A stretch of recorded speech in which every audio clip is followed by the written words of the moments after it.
Fala aí, pessoal. Vamos fazer a aulinha aqui hoje de produto cartesiano, relação binária e função. Para começar a falar de produto cartesiano, eu vou falar primeiro de par ordenado. Par ordenado, ele é um conceito primitivo da matemática. Ou seja, não tem definição. Então, ele é um conceito primitivo, onde a cada elemento A e a cada elemento B está associado um único par ordenado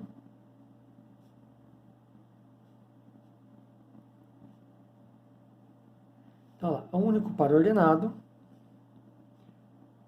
da forma A sobre B. Então, a representação de par ordenado é entre parênteses. Qual é a principal propriedade de par ordenado? Que, se um par ordenado AB é igual a um par ordenado CD, então eu tenho obrigatoriamente que o A é igual ao C e o B é igual ao D.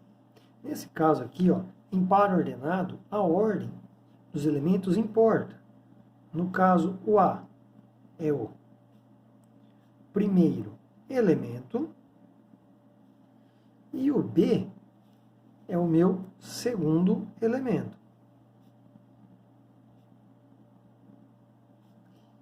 Então, ou seja, o par ordenado ele é diferente de conjunto. Então, algumas observações que a gente pode fazer aí, que AB é diferente de BA. Em par ordenado, importa sim a ordem. E o par ordenado AB é diferente do conjunto AB, que é representado entre chaves, certo? Tendo falado aí em par ordenado, agora eu posso falar sobre o produto cartesiano. Então, o que vai ser o produto cartesiano? Dados dois conjuntos, eu vou precisar de dois conjuntos, tá? Então, dados dois conjuntos A e B, certo? Chama-se produto cartesiano de A por B, denotado por AXB, o conjunto formado por todos os pares ordenados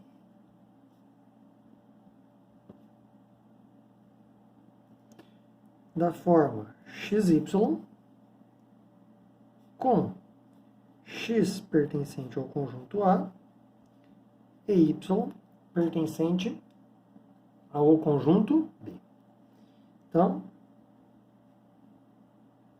a notação aqui no meu produto cartesiano vai ficar o seguinte, o A cartesiano B, então ele é um conjunto entre chaves. São todos os pares ordenados XY, tal que X pertence a A e Y pertence a B.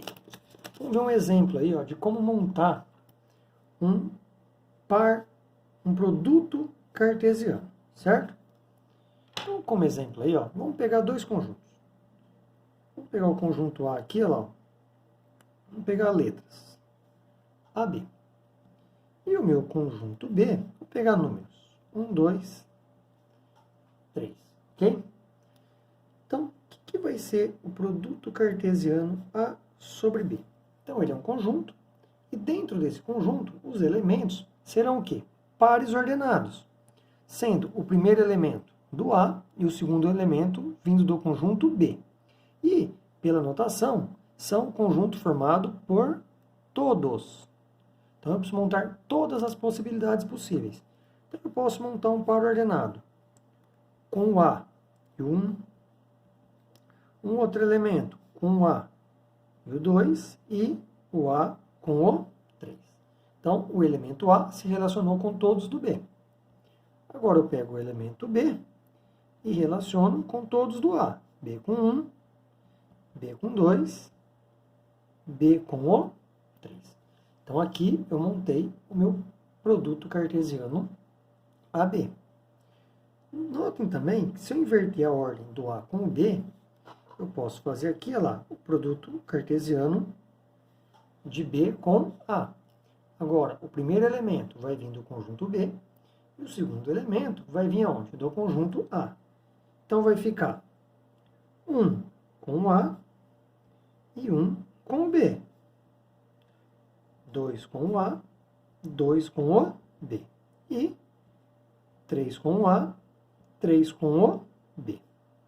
A gente sabe de par ordenado que o par ordenado A1 é diferente do par 1A.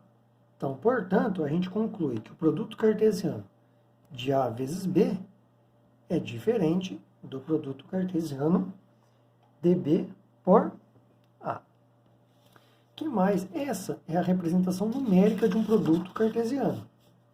Agora, a gente vai ter também a representação gráfica de um produto cartesiano. Então, eu posso fazer aqui, ó, a representação gráfica do produto cartesiano. Que aí eu vou ter dois tipos de representação gráfica para o meu produto cartesiano. A primeira é pelo diagrama de flechas, que é o mesmo diagrama que a gente aprende em conjuntos, né? Então, eu vou ter o diagrama do conjunto A e o conjunto B. Então, vamos pegar os mesmos conjuntos que eu usei no exemplo. A e B, 1, 2 e 3. Então, o produto cartesiano AXB, lá, eu vou pegar o A e ligar ele em todos os elementos do B. E depois eu vou pegar o B e ligar ele em todos os elementos do A. Então, eu representei aqui o AXB. Se eu quiser inverter, eu posso também representar o produto cartesiano B por A. E aí, como que fica? O elemento do B liga em todos os elementos do A. Então, lá, o 1 vai no A e no B, o 2 vai no A e no B, e o 3 também vai no A e no B. E a outra forma aí de representação de um produto cartesiano é no diagrama cartesiano, que aí vai chegando mais próximo da nossa função que a gente vai estudar, não é? Então, no diagrama cartesiano, o primeiro conjunto vai sempre na horizontal. Se eu quero fazer A por B, então eu ponho o A na horizontal e o B na vertical. Se eu inverter o produto cartesiano e quiser B por A, então fica B na horizontal e A na vertical. Aí aqui eu ponho os elementos. Vamos colocar A e B. E aqui 1, 2 e 3. E aí eu marco os pares ordenados, né?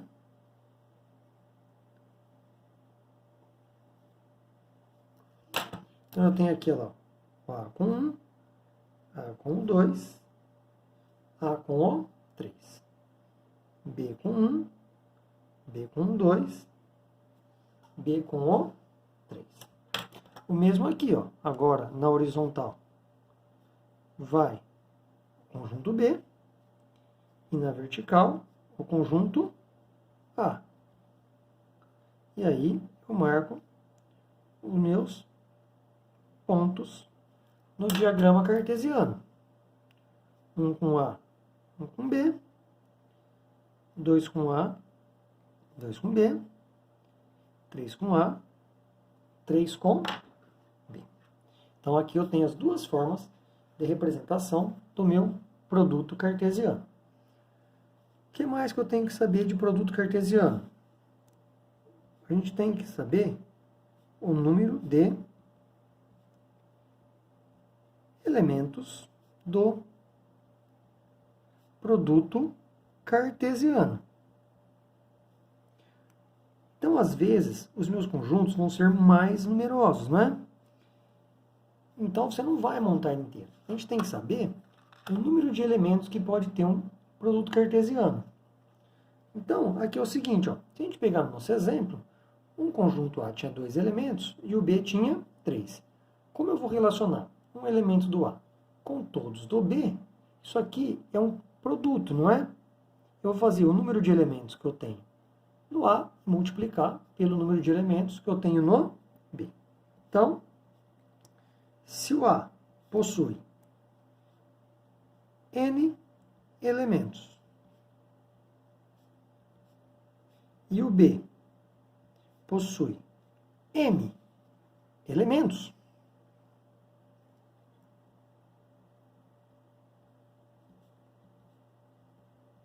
então, eu vou modificar aqui, ó, o número de elementos, esse N aqui agora, ó, vai indicar o número de elementos do produto cartesiano A por B, é o número de elementos do A, né? Eu até deveria ter usado outra letra aqui, ó, poderia colocar P e Q elementos para diferenciar, vezes o número de elementos do B.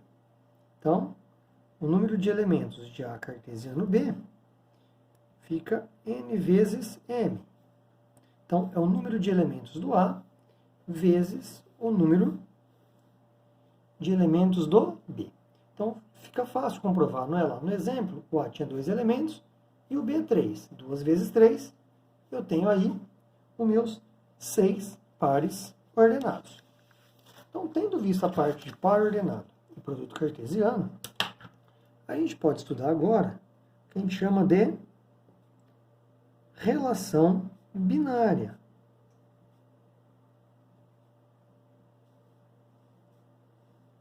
O conceito de relação binária é bem simples. Então, o que vai ser uma relação binária? A gente diz o seguinte, ó.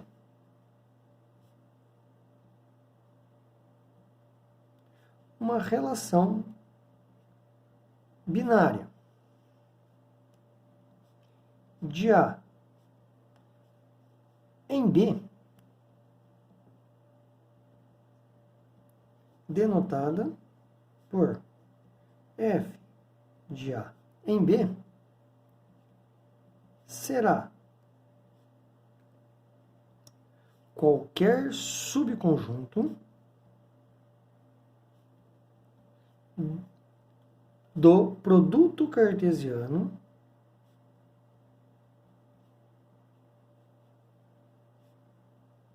AXB. Então, uma relação binária nada mais é que um subconjunto de um produto cartesiano. Então, aqui, ó, como exemplo, o que eu posso ter aqui? Ó? Eu posso pegar lá, vamos usar os mesmos números. O conjunto A e B e o conjunto B, 1, 2 e 3.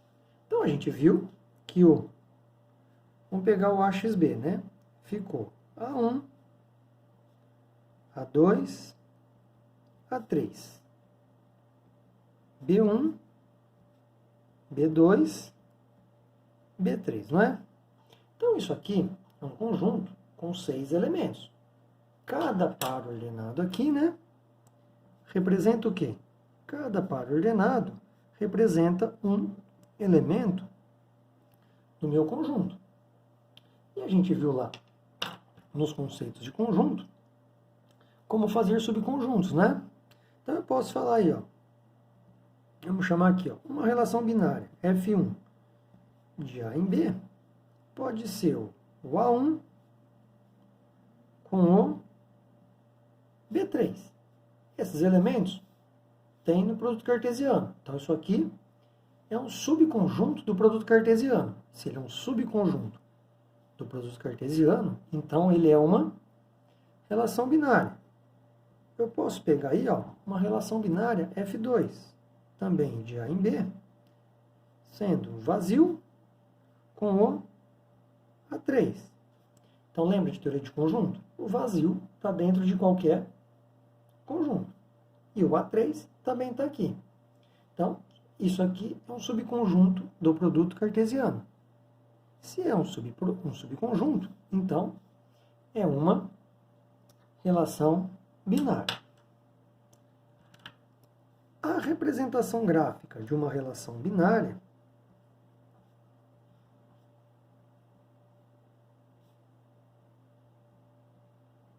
também vai se dar por diagrama de flecha, certo? Que ela é um subconjunto do produto cartesiano. Então, ela pode ser representada por diagrama de flecha e também por diagrama cartesiano. E como uma relação binária é um subconjunto de um produto cartesiano, dá para a gente descobrir também o número de relações binárias que um produto cartesiano vai possuir. É o mesmo conceito do número de subconjuntos, não é? Então, se o meu produto cartesiano tem, sei lá, P elementos, que nem aqui no caso é 6, o número de subconjuntos é formado por 2 a n elementos. Então, olha lá, ó. Se A vezes B tem, vamos chamar aqui, ó, de P elementos, então a XB possui 2 elevado a P subconjuntos. Portanto, possui 2 elevado a P, que é o número de relações binárias. Então, eu falei lá de par ordenado, produto cartesiano e relação binária. A gente fala de tudo isso para chegar onde? No conceito de função. Então, falando em relação binária, agora eu posso falar em função. O que é uma função binária? Então, vou dizer o seguinte, ó, uma relação binária f de A em B será uma função C e somente C, então será uma função C e somente C, todo x pertencente a A, então vão ser duas condições. Todo x pertencente a A se relaciona com algum y pertencente a B. Então, não posso ter um x pertencente ao primeiro conjunto sem se relacionar com algum elemento do B. E cada x pertencente a A que se relaciona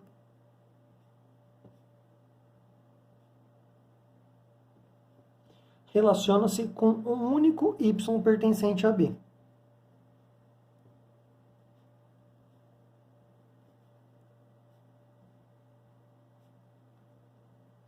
Então, ou seja, todo elemento do conjunto A, né? E aqui ó, a gente pode fazer um exemplo de função. Então, o que vai acontecer na minha função aqui? Ó? Se eu tenho vários elementos aqui no meu conjunto A. E aqui, ó, tenho vários elementos no meu conjunto B. Certo? Então, todo elemento do A, todos esses elementos do A, né, no caso aqui eu marquei 3, tem que relacionar com algum elemento do B e essa relação deve ser única. Então, ou seja, um elemento do A lá, ó, relacionando em um do B.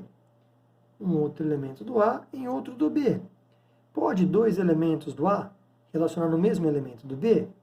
Sim, nada impede. O que não pode é um elemento do A se relacionar em dois do B diferente.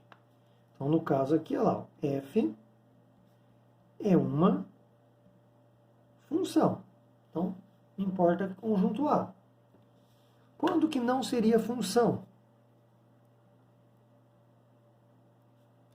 Exemplos de não função. Certo? Então, quando que não seria função? Eu poderia ter uma situação dessa aqui, ó.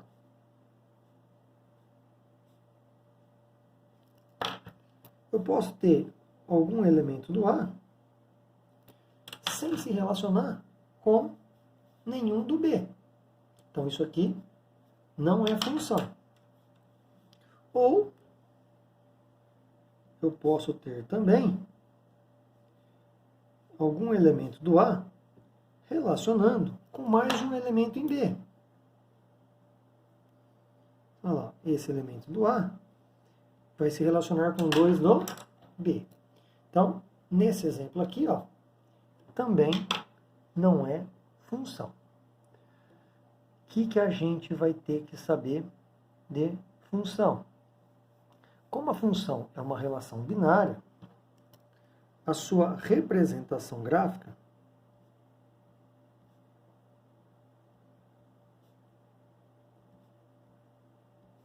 também vai se dar o quê?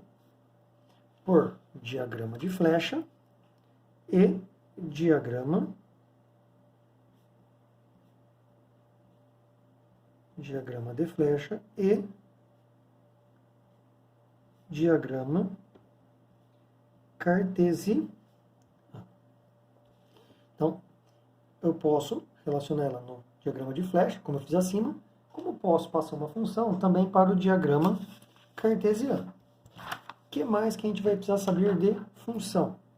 Tendo visto o conceito de função, eu vou ter que ver o conceito de domínio contra domínio e imagem de uma função. A gente vai precisar saber sobre esses três elementos. Então, olha lá, ó. Seja f de A e B uma função. Então, vamos representar uma função qualquer aqui. Ó. Vamos pegar um conjunto A e eu vou colocar valores para ficar mais fácil a visualização. 1, 2 e 3, que eu vou pôr 4, 5, 6, 7, 8 e 9. Então, pela definição de função, né? Um elemento do A em algum elemento do B. Certo? Então, como todo elemento do A está relacionado em um único elemento do B, o meu f é uma função, não é? Então, o que vai ser o domínio da função? O domínio da função será sempre o primeiro conjunto, que a gente chama de conjunto de partida da função. Então, o domínio é o conjunto de partida da função. Certo? Ele é denotado por D de F. O que é esse conjunto de partida? O domínio são os valores que podemos aplicar numa função. Então, o domínio é sempre o conjunto A. Depois do domínio, a gente vai ter o contradomínio, que vai ser o conjunto de chegada, que vai ser o conjunto B. Então, o contradomínio. Então, o contradomínio é o conjunto de chegada da função. Ele é denotado por CD de F. Então, são os valores que a função pode nos fornecer.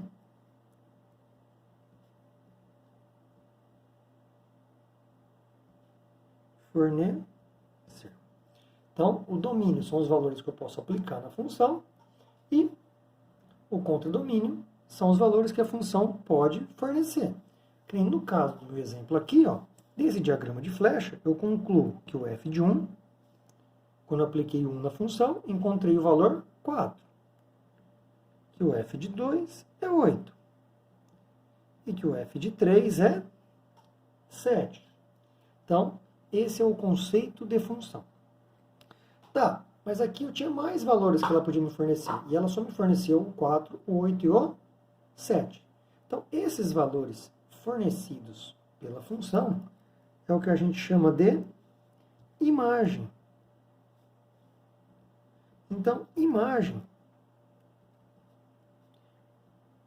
é o subconjunto do contradomínio. Então, a imagem está sempre dentro do contradomínio, formado pelos valores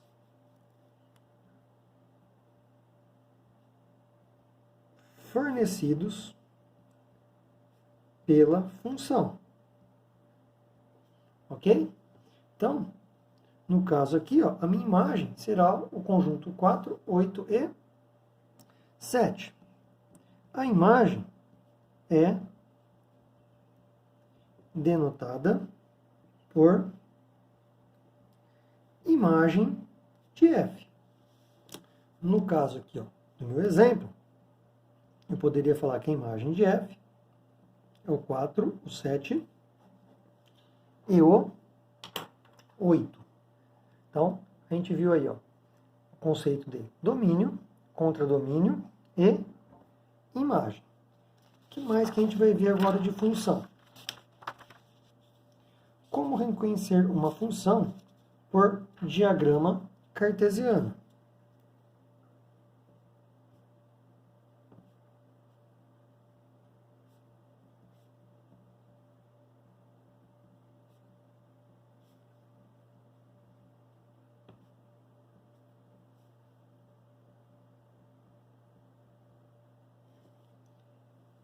O que vai ser isso aqui, ó?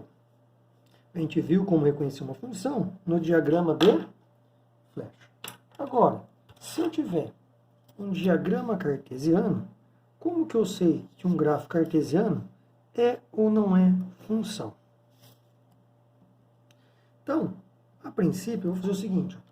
O domínio de uma função sempre vai estar no eixo horizontal, que é o eixo x, certo?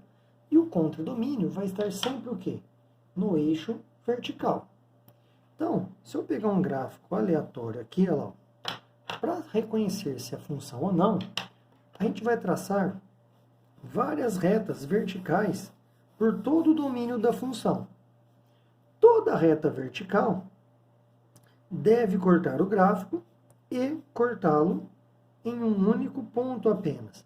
Que isso representa o seguinte, que todo elemento do domínio tem um único representante no contradomínio.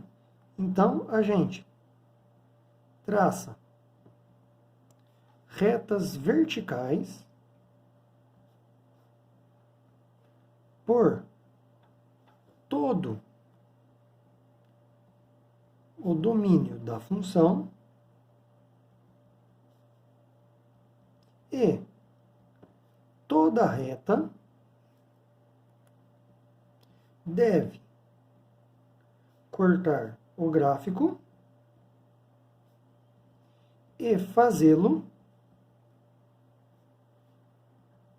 em um único ponto apenas. Se eu tiver alguma reta que não corta o gráfico, ou alguma reta que corta o gráfico em mais de um ponto, aí deixa de ser função. Então aqui, olha lá, vamos pegar o seguinte, olha lá. Exemplos de não função. Como que eu posso ter um exemplo de não função? Eu posso ter um gráfico aqui, ó, da seguinte forma. Posso ter um gráfico com uma descontinuidade, né? Então, esse gráfico, ele não vai ser função. Por que eu sei que não vai ser? Se eu for traçando retas verticais, eu vou ter uma reta vertical cortando em dois pontos. É aquele exemplo de um elemento no conjunto A ter dois representantes no B. Como eu posso ter um caso aqui, ó, de um gráfico, vamos supor que o domínio aqui seja os reais. Então, eu tenho um gráfico de uma função assim, ó.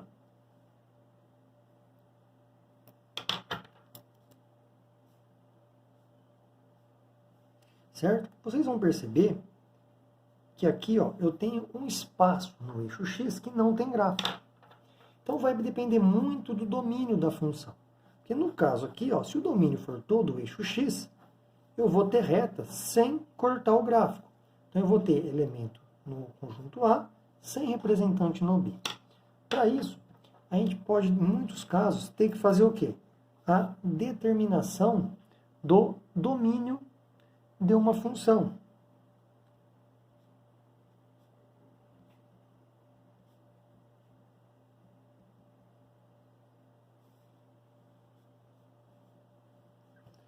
Então, o domínio de uma função é sempre o maior conjunto possível para que uma função exista.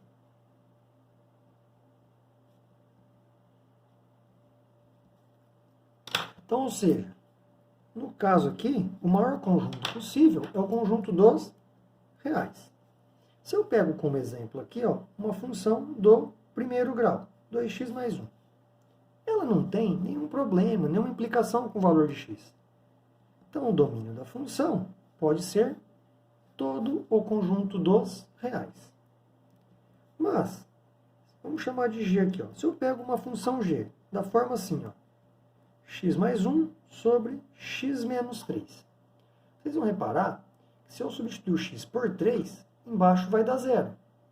E eu não posso dividir nenhum valor por zero. Então, isso vai ter um problema no domínio da minha função. Então, no caso aqui, olha lá, o domínio da minha função pode ser qualquer número, exceto o 3. No caso aqui, é o domínio da função g. Ou também, olha lá, um outro tipo de problema comum. Raiz de x menos 2. Uma raiz quadrada. O que eu não posso ter dentro de uma raiz quadrada? Não posso ter número negativo. Então, eu preciso garantir que o meu x menos 2 tem que ser sempre maior ou igual a zero. Então, o x maior ou igual a 2. Aí, o domínio da minha função h é todo o x pertencente aos reais, tal que o x. Só posso pegar números maiores ou igual a 2. Uma outra forma também de determinar o domínio é através do quê? Do gráfico. Então, quando eu vejo um gráfico, eu consigo determinar o domínio e imagem através do gráfico. Por que eu não coloquei o contradomínio? Porque se ele não me falar no exercício, o contradomínio pode ser qualquer valor sobre o eixo y. Então aqui, ó, eu vou pegar um gráfico cartesiano de uma função qualquer aqui.